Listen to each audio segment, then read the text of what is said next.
Well, good morning, everyone, and thank you, Bobby, for your introduction there, and I'm so thrilled to be here in the great state of Etobicoke alongside Minister Bethlenfalvy and our great MPP, Christine Hogarth. I want to start by thanking you, Bobby, and the whole team here at Cool Beer for hosting us today.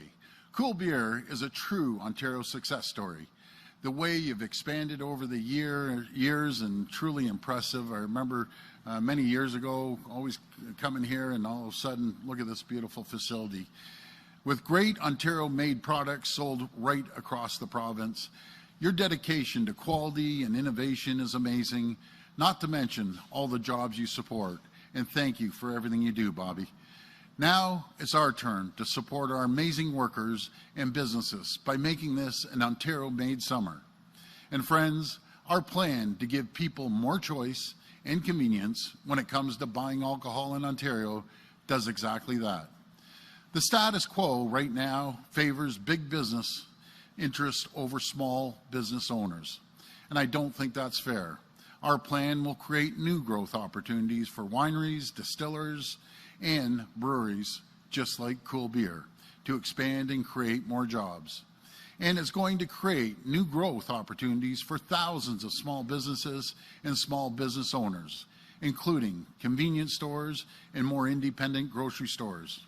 As we announced earlier this year, by this fall, every convenience, grocery, and big box store in Ontario will be able to sell beer, cider, wine, and ready-to-drink alcoholic beverages like coolers and seltzers.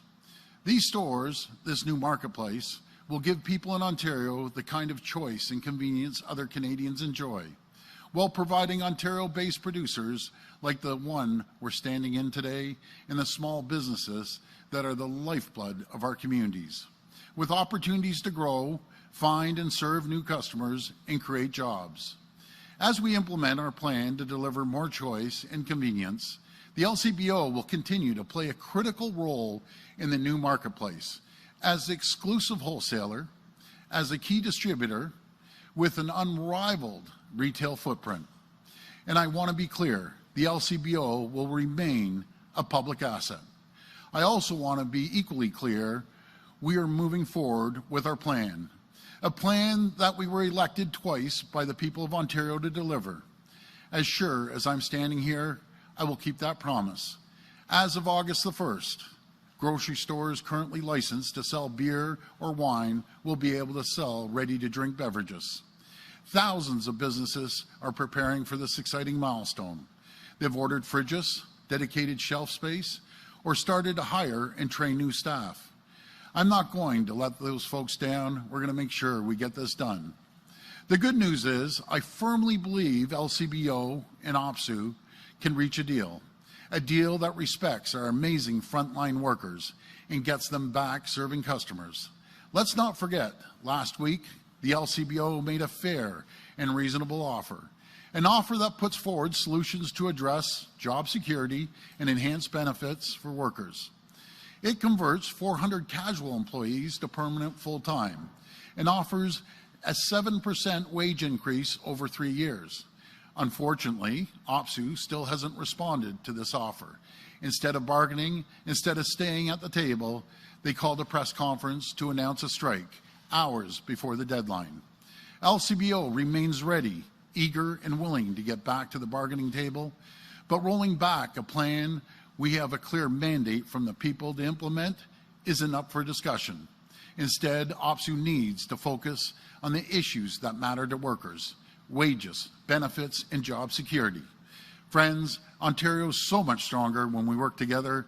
I want us to work together to support our workers, and I want us to work together to support our brewers, our wineries, and our distillers, as well as all of the thousands of retailers selling amazing Ontario-made products. So let's make it an Ontario-made summer. Thank you, everyone, for joining us today, and may God bless the people of Ontario. We will now open the floor for questions. Please come up to the mic and state your name and outlet. First question. Hi, morning, Premier. Richard Southern, 680 News Radio. How you doing? I'm good. How are you, Richard? Good, thank you. You've been pointing out all the other places Ontarians can buy alcohol, including here at this brewery today. Right. So If there's so many options, why hasten the plan to sell alcohol in corner stores, sir? Well, we were elected on a mandate, Richard, a very clear mandate, twice back to back. And we're going to give the people of Ontario the convenience and the choice, just like everywhere else. You can go into a convenience store, pick up a bottle of wine, ready to drink, or a case of beer. And that's what we're going to do. We're going to move forward on that. But I also want to thank a few folks here. I want to thank all the restaurant owners and banquet halls and people for having patience as we go through this. And we're going to get a deal done. I'm very confident of it. Premier, the LCBO returns something like $2.5 billion annually to the province. Do you risk undermining that now, pointing out all the other places people can drink? Are you biting the hand that feeds you? And how will you recoup any lost money once the alcohol sales move to corner stores? Well, I guess proof is in the pudding. Ever since the previous Liberal government put it in place, you've seen growth and the profits go up every single year with the LCBO. So the over 450 retailers that sell it right now, it's actually increased the profits. Keep in mind, when you're the wholesaler, that's where you make money. I think the world of the frontline workers at the LCBO, I've talked to hundreds of them, absolute hundreds, and I just want to thank them. We need to get back to the table. These folks don't want to be sitting out in the 100-degree weather or the pouring rain. They want to work. I want to thank them. They were so polite, the vast majority of them, and I talked to them. They want to get a deal. LCBO wants to get a deal. The people want to get a deal. And in my opinion, and I've told them, this strike should have never, ever happened. It should have never happened. We could have worked things out and everyone would be happy. So let's get back to the table. I'm asking OPSU, please go back to the table with LCBO and let's talk about what the people want. Number one, the customers, but let's talk about the workers. The workers want three things when I talk to them. They want job security, number one. They want the benefits, and they want wage increases. We've addressed all of them, and I encourage all the workers, please go on the LCBO website and read it. We've put it out there, and when I talk to them, none of them actually even saw the agreement that we put forward. So please take a look at the agreement, and let's get back to the table, and let's get back to work. Hi, Premier. Jessica from the Trillium. Will you accept the offers from people with money and professionals offering their expertise to fix the Science Centre and keep it where it is? Well, thanks for that question. They're going to be doing a press conference tomorrow, run through all the issues that we see at the Ontario Science Centre. We did a peer review with the Science Centre, meaning we had another firm come in to confirm what the first firm said, and it would cost minimum close to $500 million. It would shut the Ontario Science Centre down. What we're going to do, we're going to build a state-of-the-art, world-class facility that people can come, and it's going to be more exhibit space. They're going to have more tourists come by, and it's going to just be spectacular. Hopefully this is something we'll get an answer to tomorrow. If you Yes. can't answer it now, but I'll give it a shot. Yeah, On the rack problem with the roof, we've been told that other public buildings have the same issue, Yes. including schools, and they aren't closing completely. So can you explain why the Science Centre needs to close completely when schools where children study don't have to? well, let's first talk about the Science Centre. We saw a fraction of it. There's issues all over the Science Centre, no matter if it's the heating and cooling system, if it's the asbestos. And by the way, when you fix the roof, asbestos comes down and goes throughout the building. We have lead paint and other dangerous chemicals that were built 55 years ago. This roof wasn't made to last 55 years. It was made a lifespan of 25 to 30 years. But make no mistake about it, we're going to build the greatest Science Centre in the country, bar none. It's going to be incredible. It's going to attract more people, and it's going to be at a destination that has other attractions as well, and that's at the Ontario Place and the Exhibition Stadium as well. Morning, Premier. Liam Casey with the Canadian Press. You're just talking about how, terrible shape the Science Centre is in, Yes. and how we need to build this awesome new Science Centre down at the Ontario Place. Yes. But there was a huge outpouring of outrage when you suddenly announced that it was going to close. did you underestimate the public's love for the Science Center in its current location, and has that given you any pause about maybe trying to save the Science Center in its current location? No, I never underestimated it at all. People are passionate. They've been going there. I think all of us went there on the school bus when we were younger. But at the end of the day, this is not a safe building. It's my responsibility as Premier to make sure people are safe. And when I have 2 engineering reports back to back, and I was briefed for over an hour, not just about the roof, about every issue you could possibly think of. It just doesn't make sense to throw good money into an old, decrepit building. We're going to build a state-of-the-art, world-class facility right down by Ontario Place. It's going to attract more people. It's going to have GO train service right basically outside the door. And it's going to be amazing. It's going to be amazing for the next generation, because right now that building's aged out. But I appreciate the passion. I talk to endless people about the Science Center as well, and they're passionate. But once the report comes out tomorrow, please, I encourage everyone, listen to the technical report. You'll fall off your chair when you see all the issues we have down there, not just the roof. So with the temporary Science Center not opening till 2026 at the earliest, and the Ossanu Science Center not opening till 2028 at the earliest, what's going to happen to all the jobs, and what's going to happen to all the workers at the Science Center now? Well, again, that's going to be up to the board over at the Science Center. We're going to try to help them as much as we possibly can, and we're going to try to keep them employed as long as we can. But that's going to be up to the board at the Ontario Science Center, and we're going to move forward with a brand new Science Center. Premier Rahim Ladani, CTV News. Yep. What can be done to save the semesters of the dozens of students who had planned to go to the science school at the Ontario Science Center? Well, we've set up camps at schools that they're going to be able to attend. But what I won't do, I'm not going to put those kids at risk. God forbid there's a heavy rainfall. And as they said, it'll be over. But the end of October, November, you get into the winter seasons. And when engineers are telling me this is critical, it's unsafe, I'm not chancing it. I'm just not going to chance kids or people to be in there.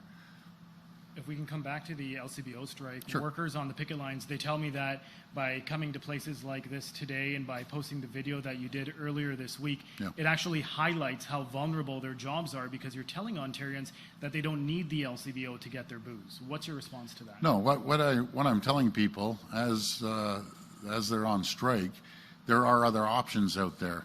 Make no mistake about it. I talked to hundreds of frontline workers, and I appreciate them. The first thing I say, I appreciate the job you do. You walk into an LCBO store, the footprint is spectacular. I'll put our stores up against anywhere in the world. I'll put our workers up against anyone. They're cheerful. They keep moving. I'm going to make 2 things very, very clear. We're not privatizing the LCBO. We aren't selling the LCBO. We're not putting spirits into the retail stores, the big box stores. There's going to be a great LCBO store to contribute to the people of Ontario, and I'm just grateful for everything they do. And I also tell them this strike should have never, ever taken place.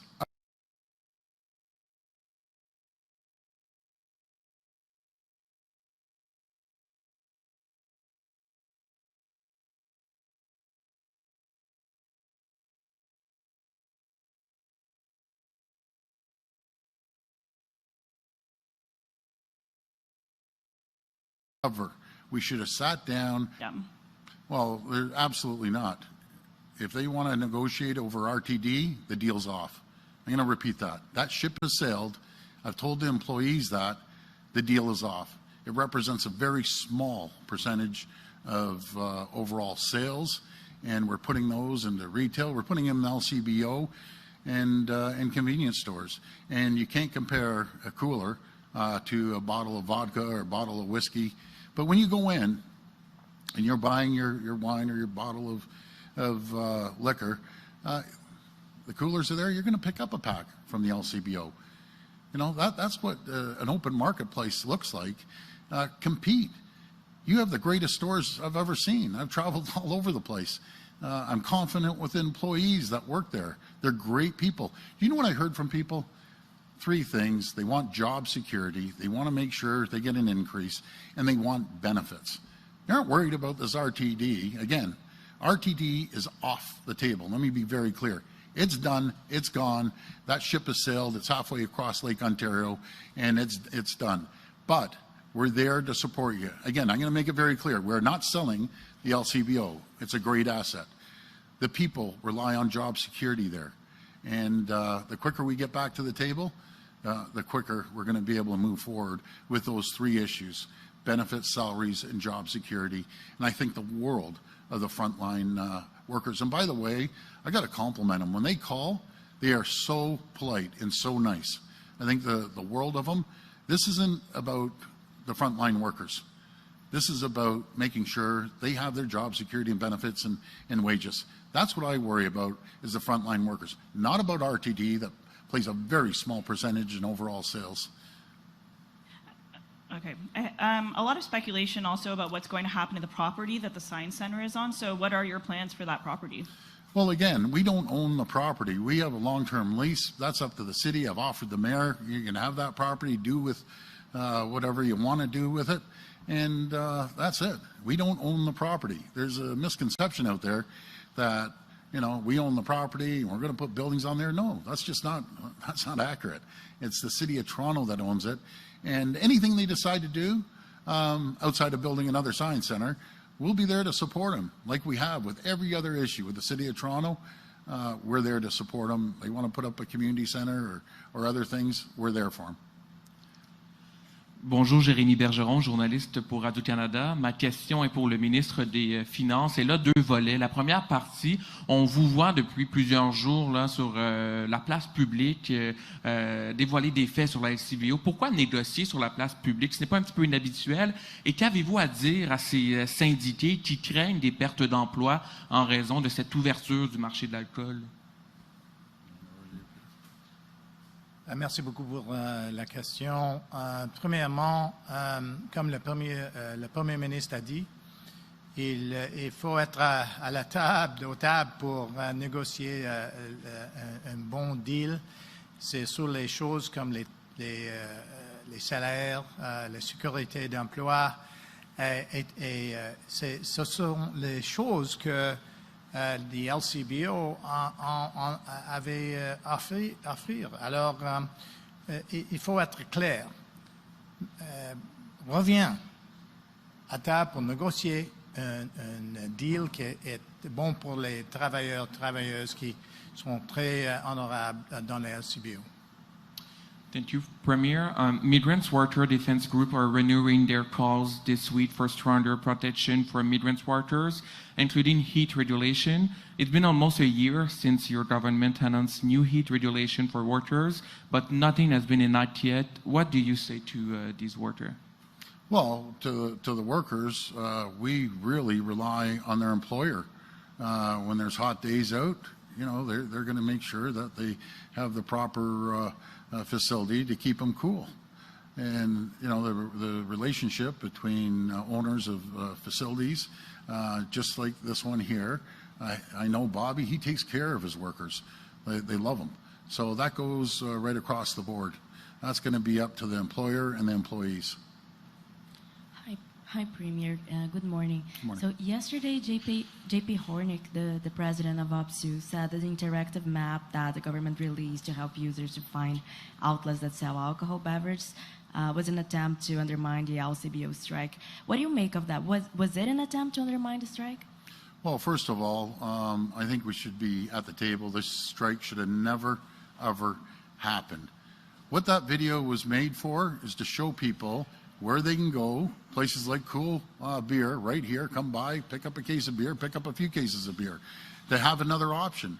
But it really states all the more reason why we need places like Cool Beer and small breweries and small wineries right across this great province.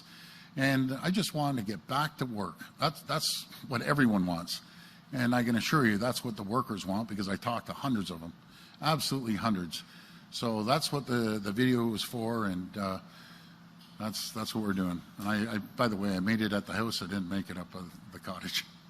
So, On the Science Center closure, there is obviously a huge outcry from the population against the decision to close it, but also against the decision of finding a temporary home for the exhibitions until they are moved to the Ontario Place.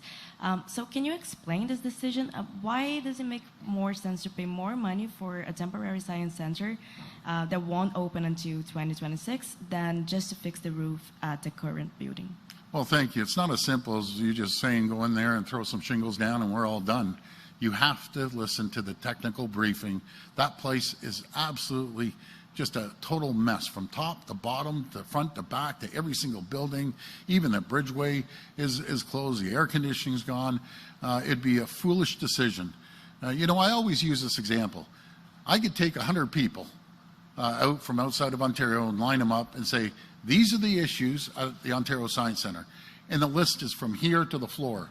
And would you put in hundreds of millions of dollars, hundreds of millions, have it closed, have asbestos all over the place and the lead paint and so on and so forth, or we're going to give you a brand new, spanking, world-class, state-of-the-art, more exhibit space into an area that more people travel to. 100 out of 100 would be saying, take the new Science Center over an old, decrepit building. I get their passion. Right? I get it. They're passionate about a building. There's certain people out there that don't want to change anything. They don't want to change the Science Center. They want to leave Ontario Place alone. They don't want to build transit. They sure the heck don't want to build homes. We're different. We want to modernize alcohol sales. We want to modernize the Science Center. We want to modernize Ontario Place and make the city the world-class city it is. We just want to make sure it's better. That's the difference. We have the ones that say no, like Bonnie Crombie, no to everything, or our government that's saying we're moving this province forward, we're moving this city forward.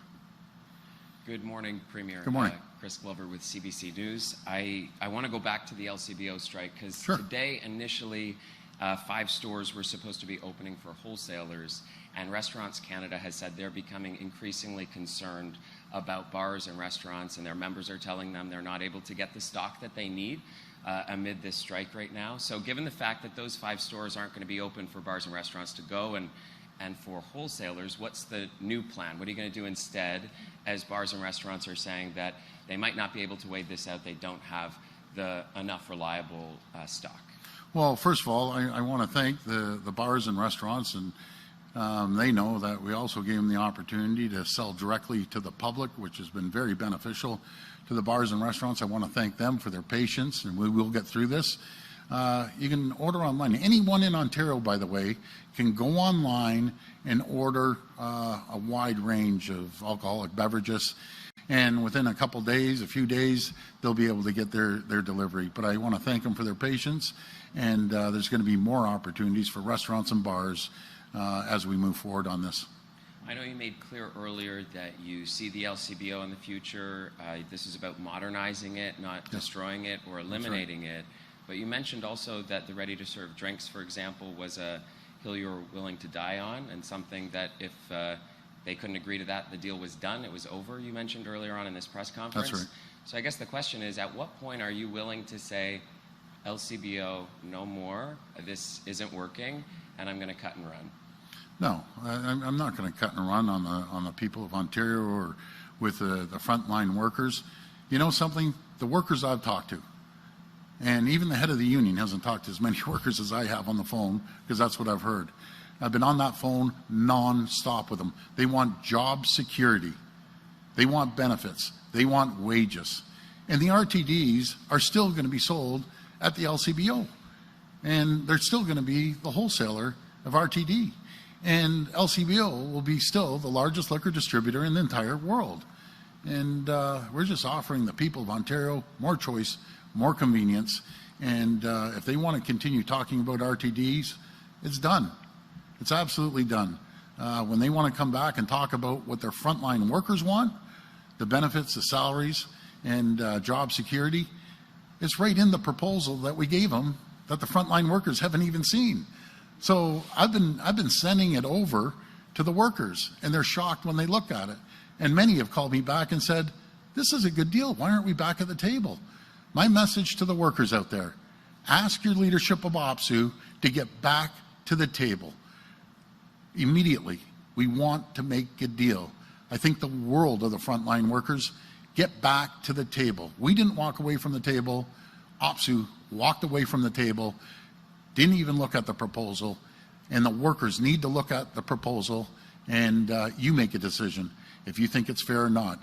Every person I've sent this to, they even call me back, and they say, that's a pretty fair proposal. Can we tweak this, tweak that?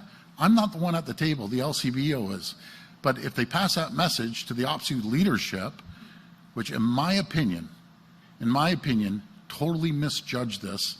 We should have never went on strike in the first place. This is just a terrible, terrible strike, and they need to get back to the table to represent.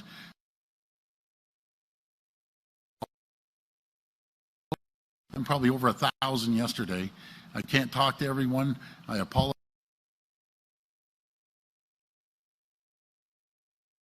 People. They work hard, and we built up, one what I'm saying, and I talked to the whole group. By the end, they were asking me. I told them the Bears, but and his was Baltimore, but that's the relationship. Another person I talked to.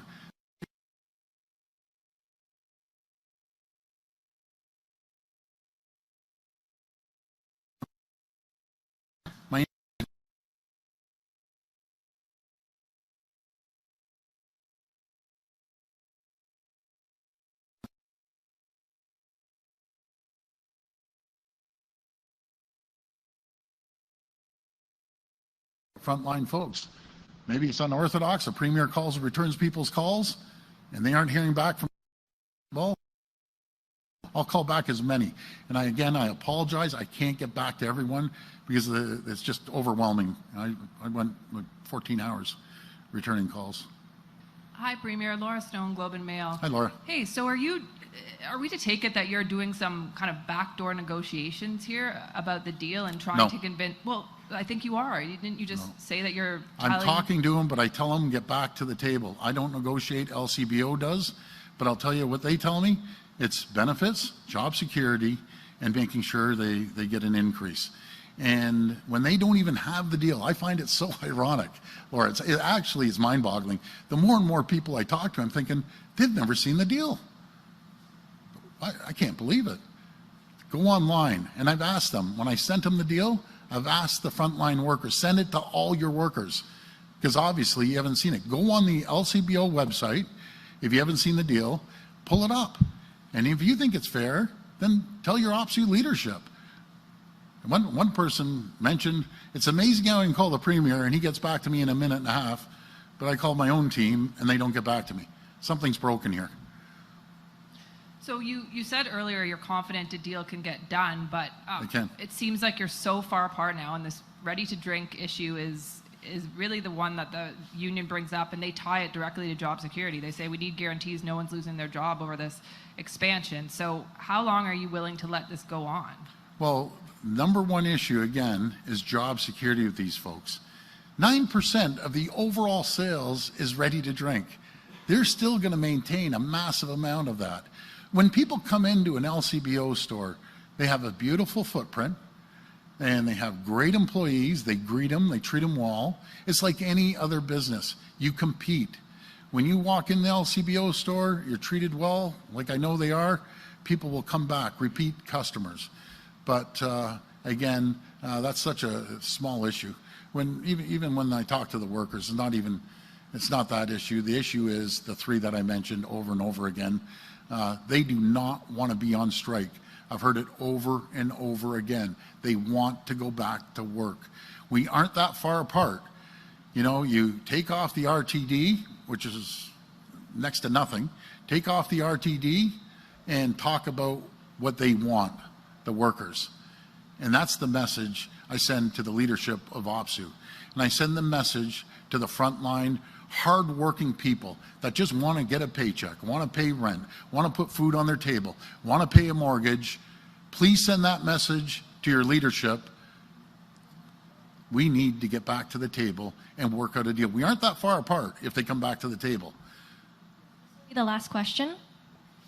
Hey, good morning, Premier Colin DeMello from Global News. Just on a separate subject, the subject of your personal cell phone that you use for government business. Global News has been trying for a long time to get a snapshot of 1 week of your phone call records, and the government has been fighting back for many months now, escalating this fight with us. Why are you so afraid of releasing your personal cell phone records? You know, Colin, good question. For years, my brother, myself, my dad, my nephew, we do business a little differently. When was the last time people could literally pick up the phone and call the Premier or text me, don't call me, it's quicker, and get an actual call back? I have helped thousands and thousands of people on issues you can't even think of, that I couldn't even think of, on personal health issues, on everything from cutting someone's bushes. I don't care if it's municipal, provincial, or a federal issue. I try to help them. But there's one thing that I always guarantee them, and they're always nervous. Even the LCBO workers were nervous. Don't use my name. I'm telling you in confidence. But let me tell you something. Those are confidential conversations. I help people about their health, about other personal issues they're facing, and they do not want that out in the public. That's sacred. When you call an elected official's office, it's no different than calling anyone who's elected. Would you want your conversation be put public? The answer is no. Just imagine if every single politician made their personal conversations with their constituents public. It would be a disaster. There'd be zero trust. They'd never call the elected official for help because they know the whole world would know their conversation. So that's the reason. It's very simple. It's about confidentiality and trust with your constituents. But these conversations are not always happening with constituents. I mean, during the pandemic, you had told us all that you had had conversations with the CEOs of big companies. You handed out your cell phone number at the Pearson International Airport. You handed out your cell phone number at the U.S.-Canada Summit recently. You handed out your cell phone number at the Ontario Real Estate Conference. I mean, those are not necessarily your constituents, or they might not be constituents of this province at all. As the Premier of Ontario, don't you feel like you have a higher standard to set here, that your conversations with a CEO of a company should be part of the public record? Maybe not the subject of the conversation, but the fact that you had the call with them. Let me be very clear. Any call that comes into any constituency office, anywhere, municipally, provincially, or federally, needs to be confidential. They talk about private issues about their family, about other issues. They need to stay confidential. It's as simple as that.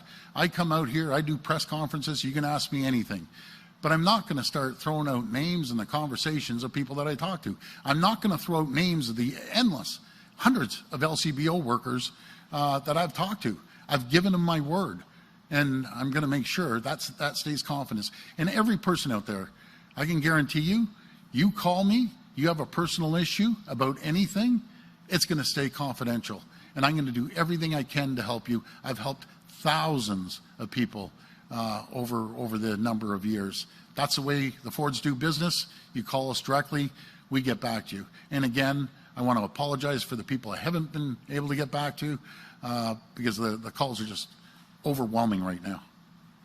Thank you for coming. That's great. Thank you so much. Let's get a deal. Let's get back to work and make the workers happy and make the people of Ontario happy. Thank you, and God bless each and every one of you. Thank you.